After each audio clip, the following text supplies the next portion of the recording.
For you, reality is all that can be touched with the hand and seen with the eye. In your dreams, you can also touch with your hand and see with your eye. But in reality, you have neither hand nor eye, nor is there anything that can be touched or seen. Taking what you perceive in your dream to be material realities, you are simply deceived.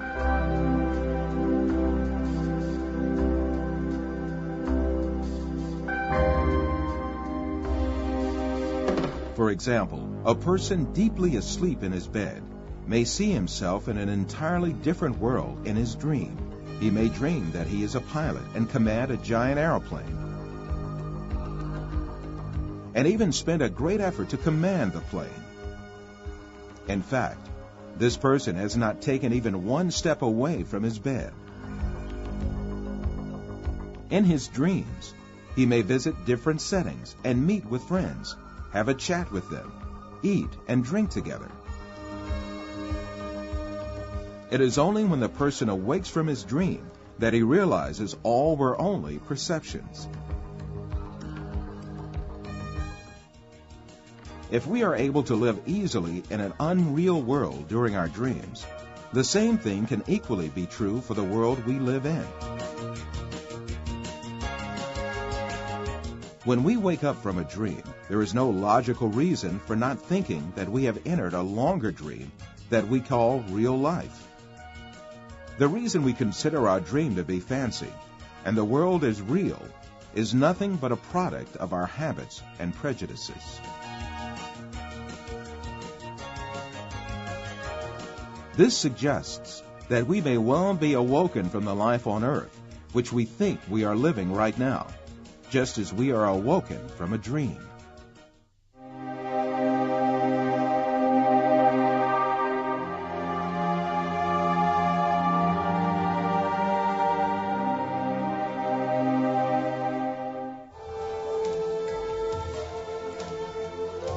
After all these physical facts arises the question of primary importance.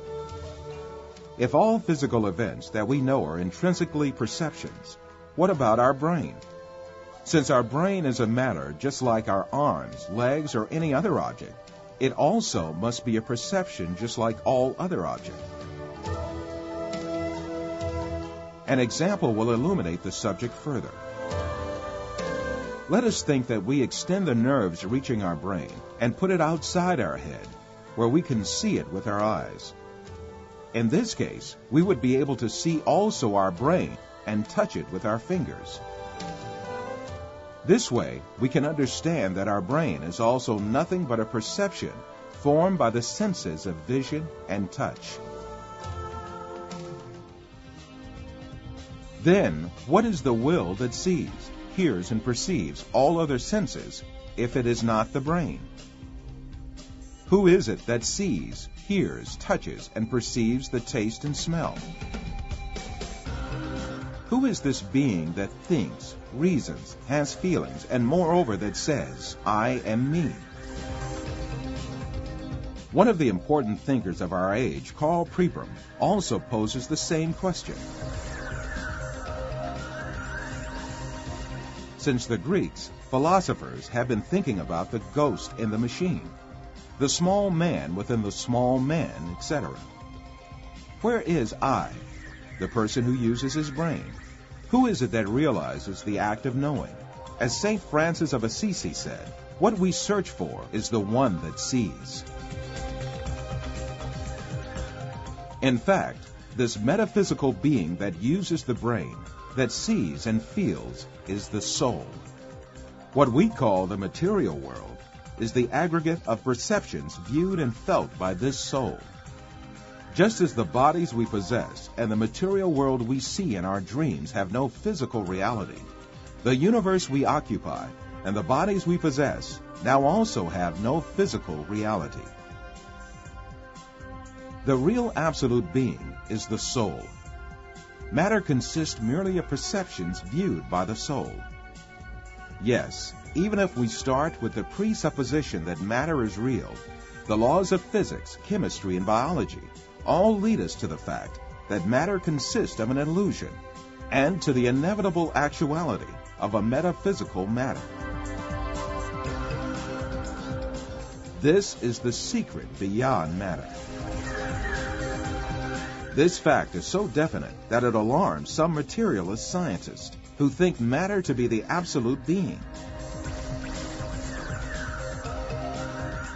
Science writer Lincoln Barnett says in his book, The Universe in Einstein, along with philosophers' reduction of all objective reality to a shadow world of perceptions, scientists have become aware of the alarming limitations of man's senses.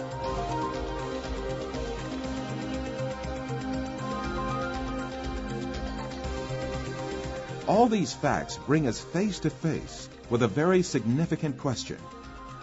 If the thing we acknowledge to be the material world is merely comprised of perceptions given to our soul, then what is the source of these perceptions? In answering this question, we must consider the fact that matter does not have a self-governing existence by itself, but is a perception. Therefore, this perception must have been caused by another power, which means that it must have been created. Moreover, this creation must be continuous. If there were not a continuous and consistent creation, then what we call matter would disappear and be lost. This may be likened to a television on which a picture is displayed as long as the signal continues to be broadcast. If the broadcast stops, the image on the screen will also disappear.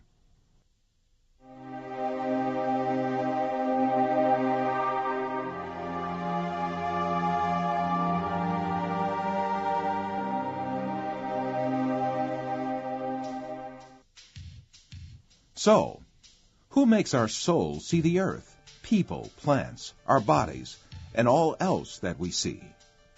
It is very evident that there is a superior creator who has created the entire material universe. That is, the sum of all perceptions, and continues his creation ceaselessly. Since this creator displays such a magnificent creation, he surely has eternal power and might. All the perceptions he creates are dependent on his will, and he dominates everything he has created at any moment. This creator is Allah, the Lord of the heavens and the earth. The only real absolute being is Allah. All things except him are shadow beings he created. This reality is explained by the great Islamic scholar, Imam Rabbani, as follows.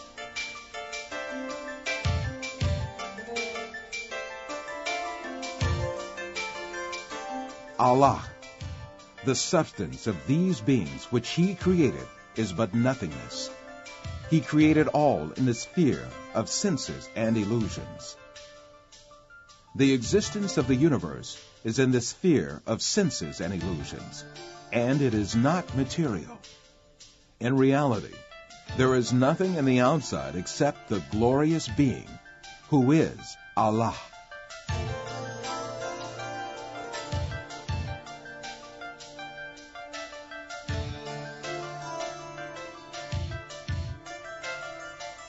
In all the four corners of this universe that is made up of perceptions is Allah's being as the only real being. Therefore, the closest being to man is Allah. This fact is explained in the Quran with the verse, "We created man, and we are nearer to him than his jugular vein."